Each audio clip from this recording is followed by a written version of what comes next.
The second asset class where you can consider investing your money is into physical real estate. This is one of my favorite places to invest my money, where now when you invest in real estate, what you're doing is you're taking your money, you're going out and you're buying a physical property. This could be a single family home. This could be a condo. This could be an apartment complex. This could be an office building. This could be a retail building. This could be a mixed use building.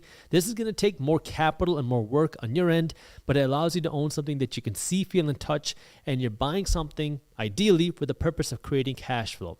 Now, there's a lot of different goals people have when it comes to investing in real estate. For me, my number one goal when I invest in real estate is cash flow.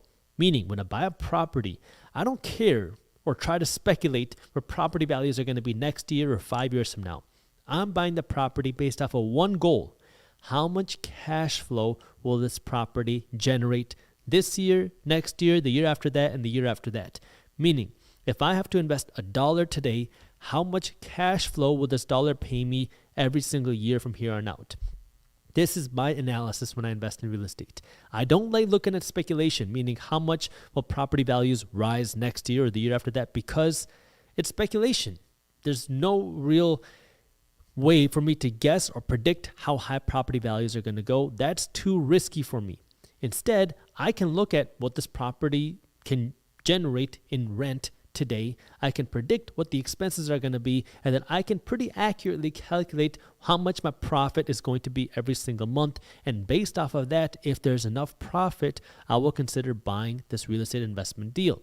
Now, for me, I look for a 7% cash on cash return, meaning for every dollar that I invest, I'm looking for a 7% cash flow. If I invest $1, I want 7 cents of profit after expenses hitting my bank account every single year. If I invest $100,000, I want $7,000 worth of profit hitting my bank account each year from the cash flow alone. If property values go up, hey, that's icing on the cake. If property values fall, oh well, I'm still getting the cash flow.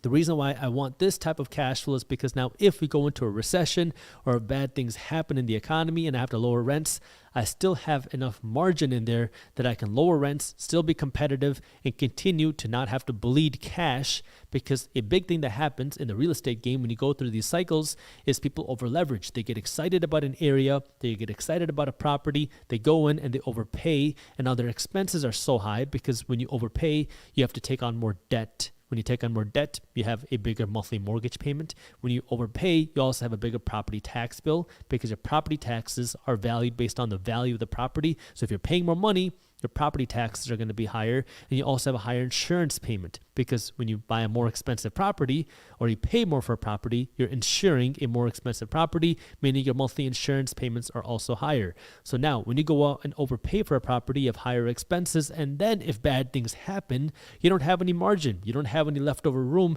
to protect yourself. So now if you have to lower the rents or if you see vacancies, you can very quickly become underwater, and now you don't have a way to continue making your payments. This is why you definitely don't want to chase real estate deals, because they can really end up biting you in the butt, because when you go out and invest in real estate, it's much more intense versus going out and buying a stock.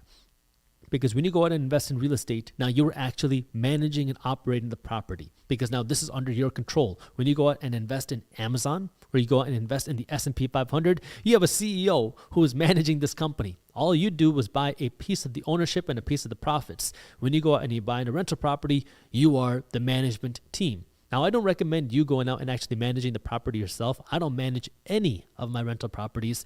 I hired a property management company whose sole job is to manage the rentals. Their job is to find the right tenants. Their job is to screen the tenants. Their job is to collect the rents. Their job is to make sure that there's no issues in the property, and when there are issues, to handle and manage the repairs, to make sure that the bills are paid, and to make sure that the properties are in good condition.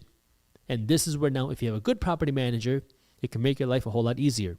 If you have a bad property manager, it can make your life a whole lot more stressful.